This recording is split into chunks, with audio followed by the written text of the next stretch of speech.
His phone had no signal.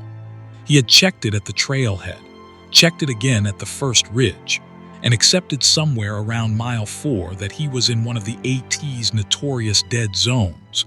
No bars, no data. The little indicator in the top corner of the screen showing the flat, hopeless icon of a phone that has been cut off from the world entirely.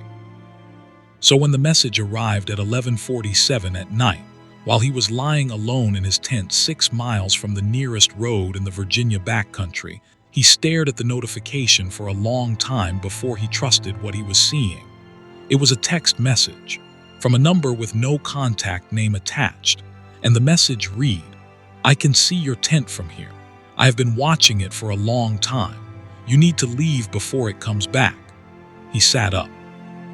His headlamp was already in his hand before he made the conscious decision to reach for it. He typed back one word, "Who is this?"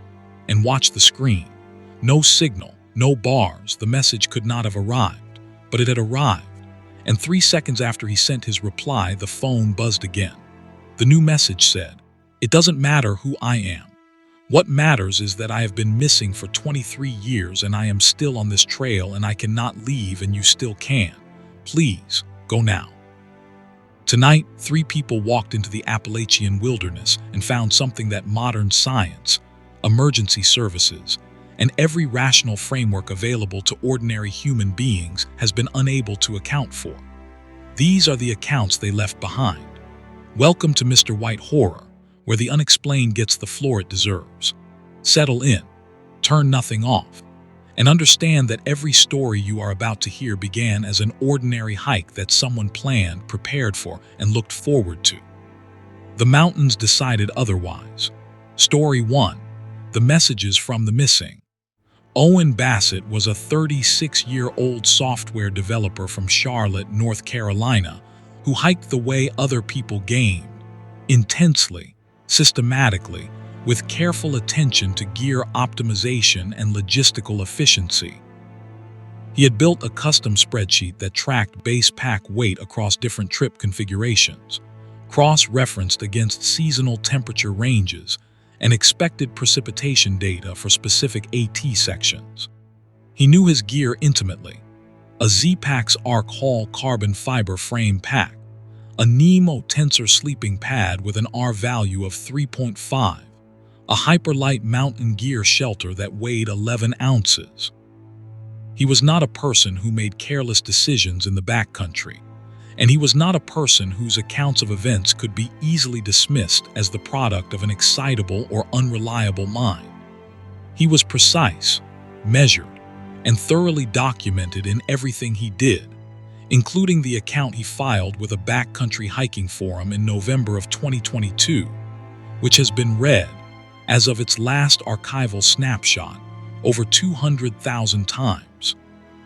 He had planned a 4-day solo section hike in Craig County, Virginia, on the stretch of AT running south from McAfee Knob, through Tinker Cliffs and down toward Daleville. It was a route he had been planning for 2 years, not because it was particularly remote or technically demanding, but because the views from McAfee Knob had been on his list since he first started section hiking, and he wanted to experience them in mid-October when the fall color would be at peak intensity in that elevation band. He drove up from Charlotte on the morning of October 13th, 2022, parked at the Troutville trailhead, shouldered his pack, and began hiking north at 7:50 in the morning. The first day delivered everything he had been anticipating. The climb up to Tinker Cliffs was steep and rewarding, the rocky outcrops providing views across the Catawba Valley with its patchwork of farms and woodlots in full autumn color, orange and red, and the particular yellow of tulip poplars that seems to generate its own light in October. He made camp at Lambert's Meadow Shelter by 4 in the afternoon, alone in the shelter, one other tent set up at the tent pad 50 yards away, occupied by a pair of section hikers who turned in early and left before Owen was awake the following morning.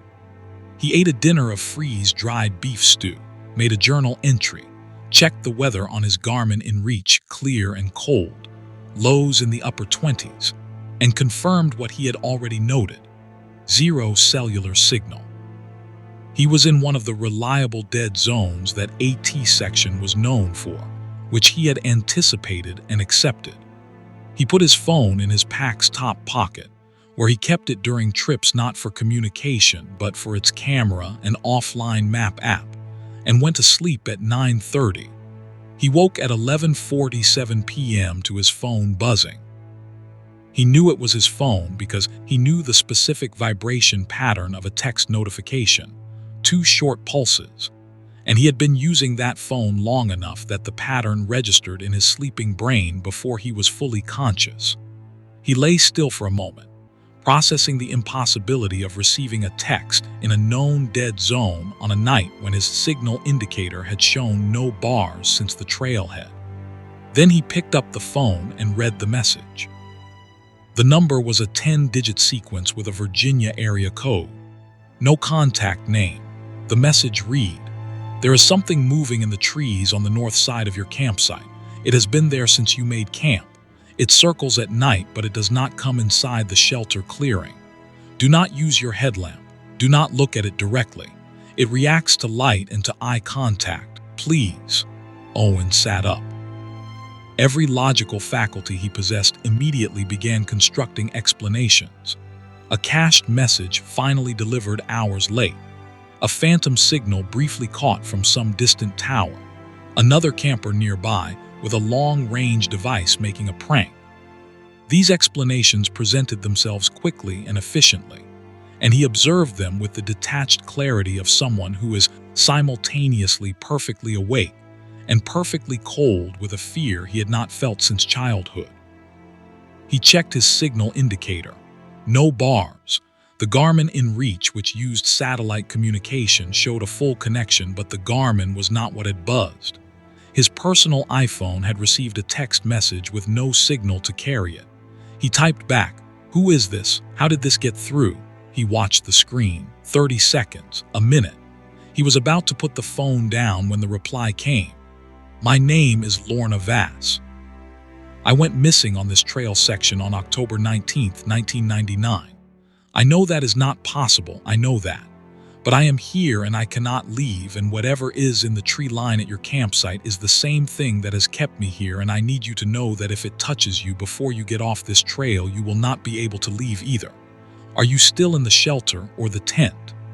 Owen's fingers were cold when he typed his reply. He typed, "Shelter. I'm in the shelter." Then he sat very still and listened to the woods around him.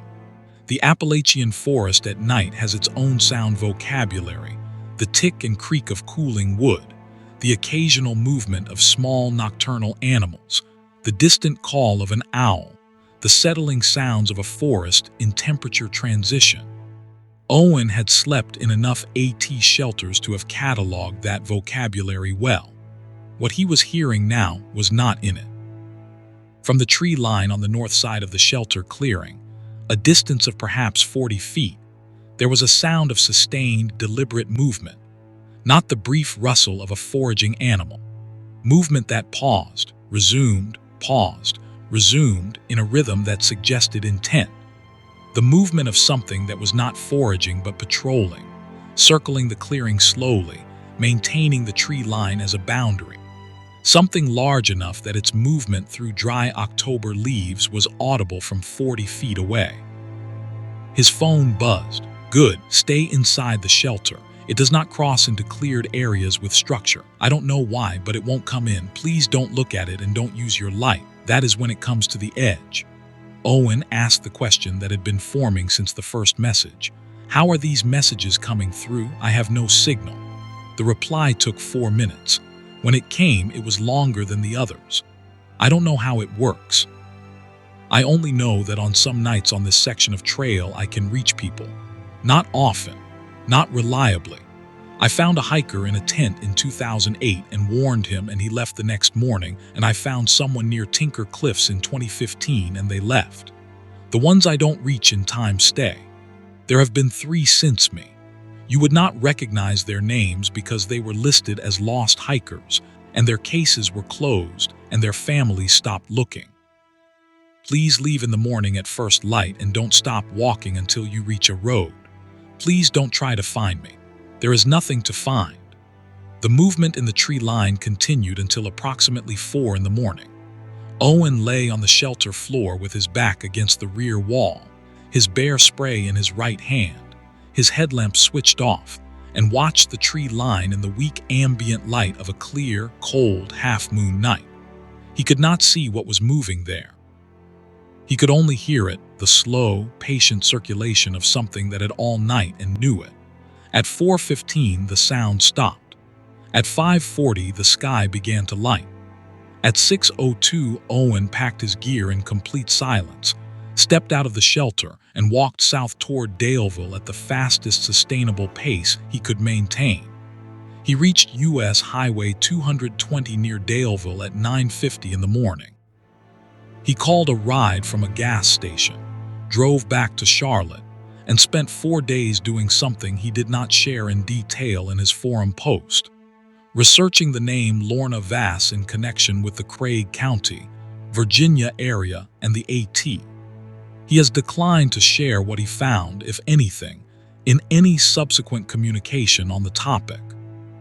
He has said only that he made one phone call after completing his research, to a number he does not identify, and that the person who answered that call confirmed one piece of information that he describes as the thing that made the experience real in a new and permanent way. He has not returned to that AT section. He has not hiked solo since October 2022. His spreadsheet of AT section plans, which he shared openly on the forum for years, has not been updated since that trip. Story 2. The animals that all face the same way.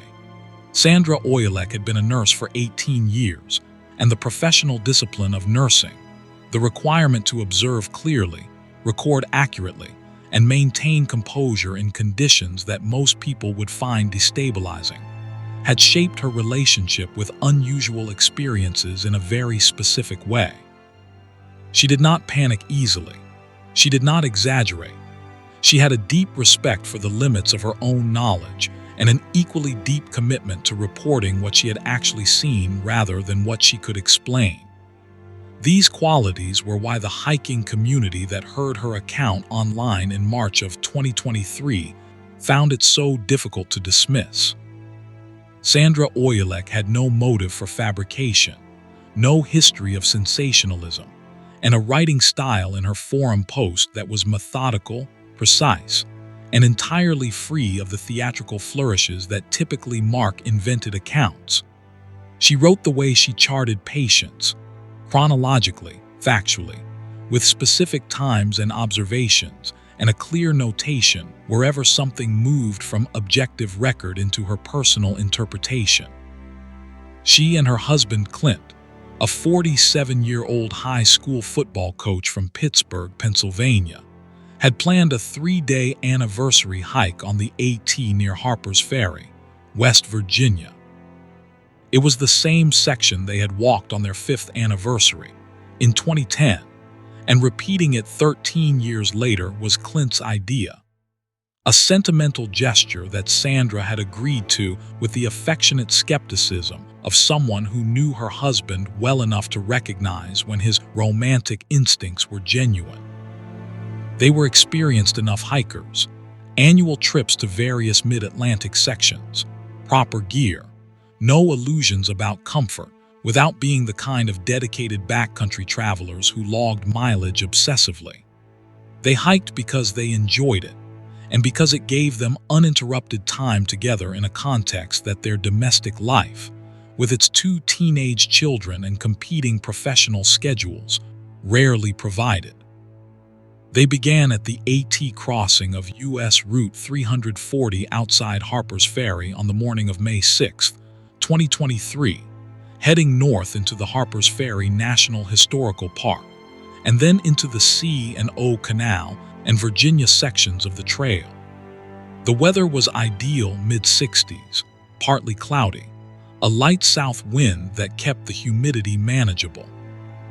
They made good time through the historical park, crossed the railroad bridge over the Shenandoah, and climbed up into the Virginia ridgeline sections above the confluence.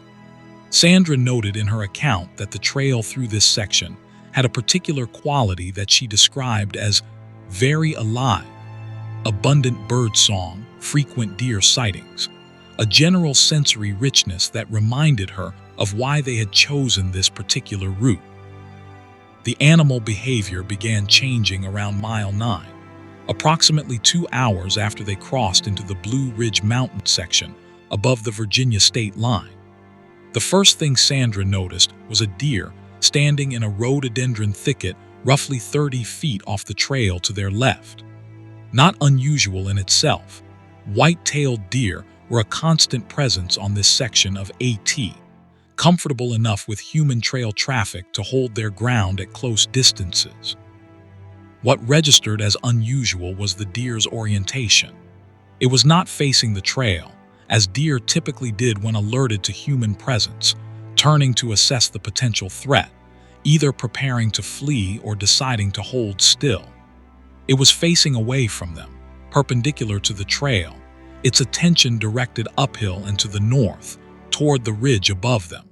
Completely still, not the rigid freeze of a frightened deer that had detected danger and was making a decision. Something else: the absolute stillness of an animal in a state Sandra could not immediately categorize. 40 yards further up the trail, a second deer stood in an identical posture at the trail edge, facing the same direction, north and uphill, motionless. Clint noticed it before Sandra said anything. He stopped walking and touched her arm, nodding toward the second deer. They stood together for a moment, watching it. It did not acknowledge them. Its eyes did not flick toward them. Its ears did not orient to track their sound. It stood facing north and uphill with a fixity of attention that seemed to exclude everything else in the forest entirely. They kept walking, and the deer kept appearing. Over the next 2 miles of trail, Sandra counted 11 deer in various positions along the trail corridor, in the rhododendron thickets, in the open hardwood sections, on the rocky outcrops above the trail. Every single one was facing the same direction, north-northwest, uphill, toward a specific bearing that converged, as best she could estimate, on the upper ridge of the mountain approximately 800 feet above them. None of them reacted to the hikers' presence. None of them moved.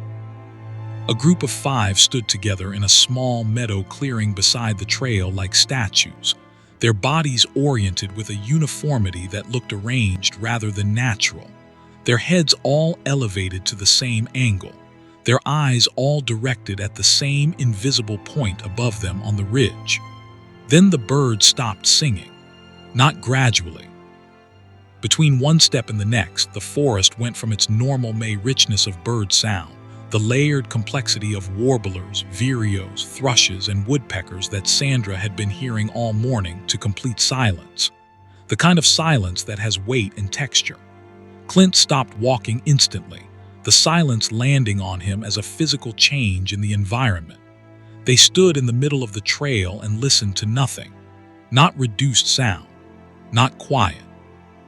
The total absence of bird vocalization across every direction simultaneously, as though someone had placed a glass dome over the entire mountain and sealed the sound inside it. Sandra looked up. Every visible bird, and in May on that ridge there were many, foraging in the canopy at eye level, had landed.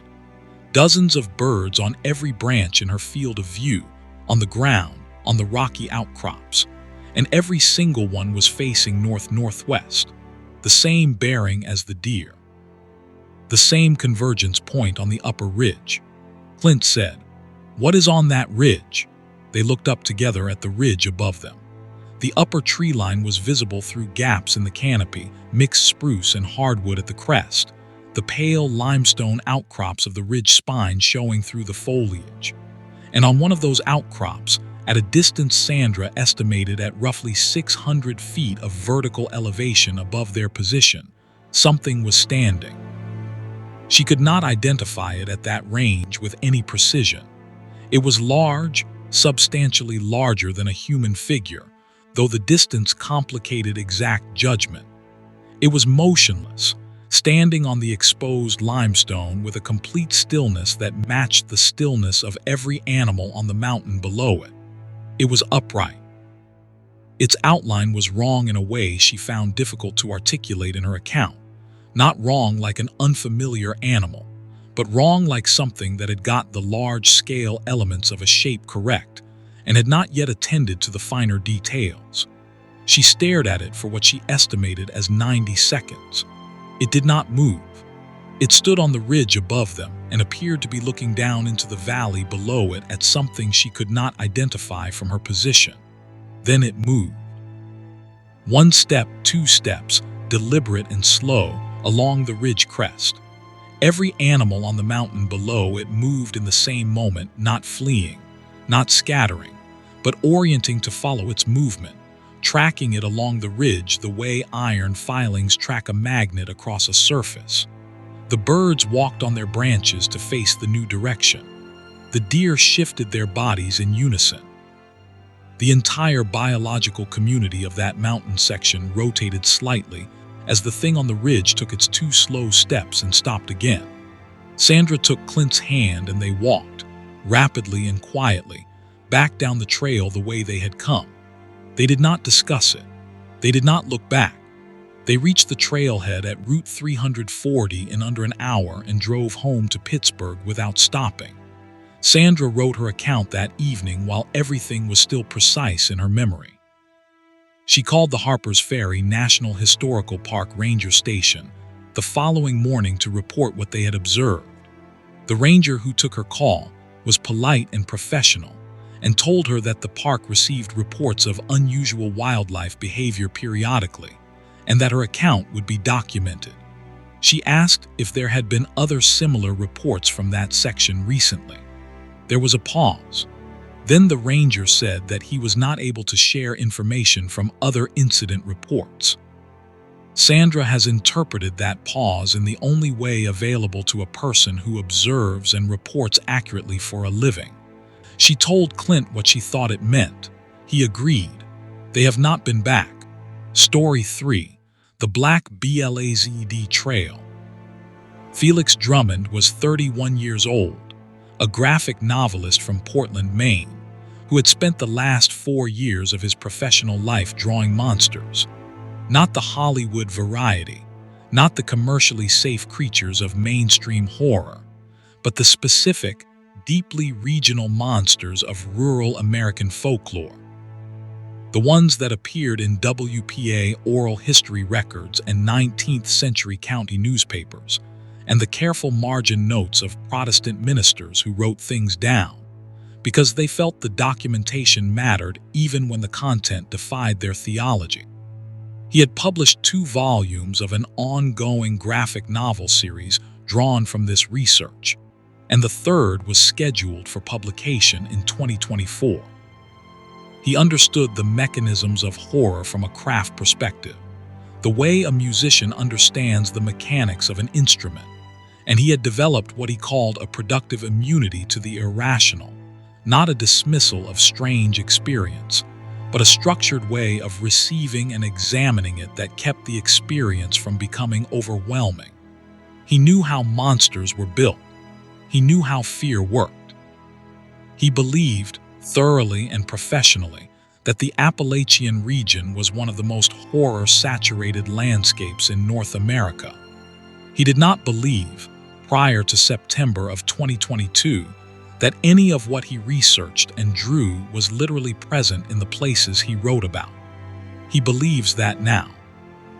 He had planned a solo week-long section hike in the 100-mile wilderness of Maine, the 99-mile stretch of AT between Monson and Abal Bridge that crosses some of the most remote and demanding terrain on the entire trail.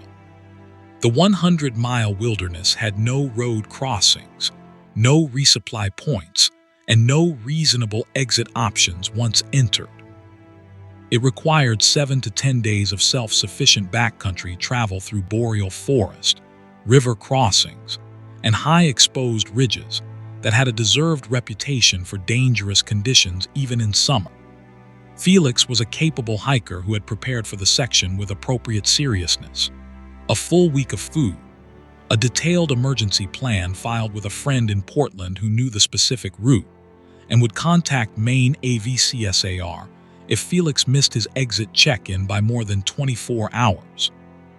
He entered at Monson on September 9th, 2022, and planned to exit at a Ball Bridge no later than September 19th. He found the second trail on the third day. He was moving north through the dense boreal forest of the Little Wilson Stream corridor, the AT winding between mature spruce and fir trees with their deep, resinous smell, and the specific filtered light of northern forest that turned midday into something dim and serious. The AT in this section was clear and well-maintained, white blazes painted on trees at regular intervals, the tread established and consistent. He was moving well, covering ground at a comfortable pace, thinking about a specific panel layout he had been working through in his head for Volume 3, when he noticed the tree to his right. It was a mature balsam fir, approximately 2 feet in diameter, standing at the edge of the trail corridor about 20 feet back from the trail itself. On its trunk, at standard AT blaze height, roughly 54 inches from the ground, the established convention was a blaze. Rectangular, 2 by 6 inches, freshly painted in flat black paint. Not white, not the faded gray of an old white blaze. Flat, matte black, painted with the same rectangular precision as an official AT marker, on a tree that stood exactly where a blaze would be placed if there were a trail running parallel to the AT approximately 20 feet to the east. Felix stopped and looked at it for a long time. He photographed it. Then he looked east through the trees in the direction the blaze was facing, searching for the continuation of whatever root had placed it there. The forest floor was densely shaded under the spruce fir canopy, the undergrowth limited by the light conditions, and in that limited undergrowth, running roughly parallel to the AT and perhaps 20 to 25 feet east of it, he could see a line. Not a cleared trail in any formal sense, but the particular linear quality of a route that had been walked consistently, slightly compressed ground cover, a subtle corridor between the trees, the same gentle deviation around major root systems that a trail develops over years of regular use. A trail, running north alongside the AT, through the deep boreal forest, blazed in black. He stepped off the AT toward it to investigate and stopped himself after 3 steps. He would not be able to explain to anyone who asked why he stopped, because it was not a decision driven by conscious reasoning. It was the most purely physical version of the instinct that had kept human beings alive in threatening environments for 100,000 years. The cold, absolute, cellular certainty that moving toward a specific thing was something he should not do. He backed up to the AT, stood on the white blazed trail, and continued north. The black blazed parallel trail stayed with him. For the remainder of that day, he tracked it through the trees to his right, visible in glimpses through the forest, the black blazes appearing on trees at consistent intervals, the subtle linear corridor of a regularly walked route, maintaining its parallel relationship to the AT at a distance that varied between 15 and 30 feet. He photographed every black blaze he could see from the AT, which amounted to 11 photographs by the time he made camp that evening at a tent site near Long Pond Stream. He set up his shelter, cooked his dinner, and opened his trail maps. The 100-mile wilderness section was well documented. He cross-referenced 3 separate map sources, his printed half-mile maps, a National Geographic Trails illustrated sheet, and the MATC official map. None of them showed any trail, route, path, or corridor running parallel to the AT in the Little Wilson Stream section. The Black Blaze Trail did not exist on any map he carried. He went asleep uncertain and woke up at 3:15 in the morning to the sound of footsteps on the forest floor to the east. The unhurried, measured footsteps of someone walking steadily through the trees in the darkness, moving northward at a pace that matched the pace he had been hiking at. He lay completely still and listened. The footsteps continued for 4 minutes at that same pace, then stopped. He did not sleep again. In the morning, when the light returned and he broke camp and began moving north again, the black blaze trail was still there. And when he looked at it in the cold, pale light of a boreal forest September morning, he saw something that completed the terror that had been assembling itself since the previous day. There was a figure on the parallel trail, walking north, matching his pace exactly. He could not see it clearly through 20 feet of dense spruce forest, but he could see it, the movement of a shape between the trees, the unmistakable visual rhythm of bipedal locomotion, moving with his movements, stopping when he stopped, proceeding when he proceeded. When he slowed, it slowed. When he stood still and watched it, it stood still among the trees and appeared to watch him in return. He did not look at it directly after the first 30 seconds. He kept his eyes forward and walked north at a pace that was faster than comfortable and slower than panic. And for 4 hours, the figure in the parallel trail matched him step for step through the boreal forest to his right. At the crossing of the west branch of the Pleasant River, where the AT crossed the stream on a series of stepping stones and continued into open terrain that broke the forest corridor, he looked east one final time. The parallel trail ended at the stream bank. The figure was standing at the bank still, watching him cross. He crossed. He did not look back.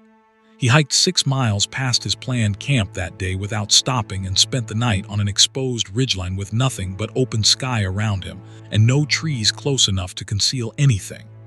He exited the 100-mile wilderness at a ball bridge on September 17th, 2 days ahead of schedule.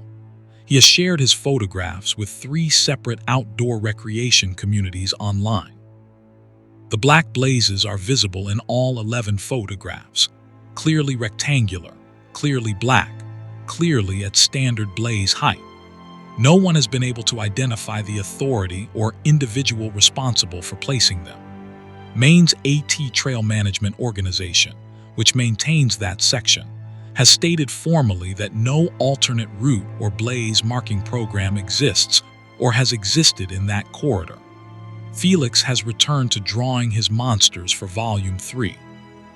He has told one interviewer that the experience changed his work in a specific way, that he draws the creatures now with more patience, more stillness, more of the quality that he calls the sense that they have been watching from somewhere for a very long time.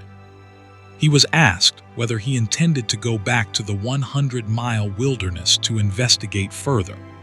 He looked at the interviewer for a moment before he answered. Then he said, "Whatever was on that trail to my right has been there longer than the AT has existed. It was there before anyone painted a single white blaze on a single tree in those woods. It knows exactly where it is and what it is doing. The last thing it needs is me coming back to take more photographs." The Appalachian Mountains run 14 states and 2,190 miles, and tonight's 3 accounts come from Virginia, West Virginia, and Maine, 3 different states, 3 different people, 3 completely different things that should not exist. And yet Owen still has the text messages saved in his phone. Sandra still has the photographs. Felix still has 11 pictures of black blazes on trees that no official entity has ever placed. The evidence exists. The explanations do not. The trail is always open. The mountains are always watching. And somewhere on a specific stretch of ridge in West Virginia, on a limestone outcrop above a valley where every animal on the mountain turned to face the same direction at the same moment, something large and patient and entirely unclassified is still standing, still looking down at the valley below, still waiting for whatever it has always been waiting for. We don't know what that is. We're not sure we should. Mr. White Horror publishes every week. Subscribe, stay close, and bring your best explanation, because next week's account has none.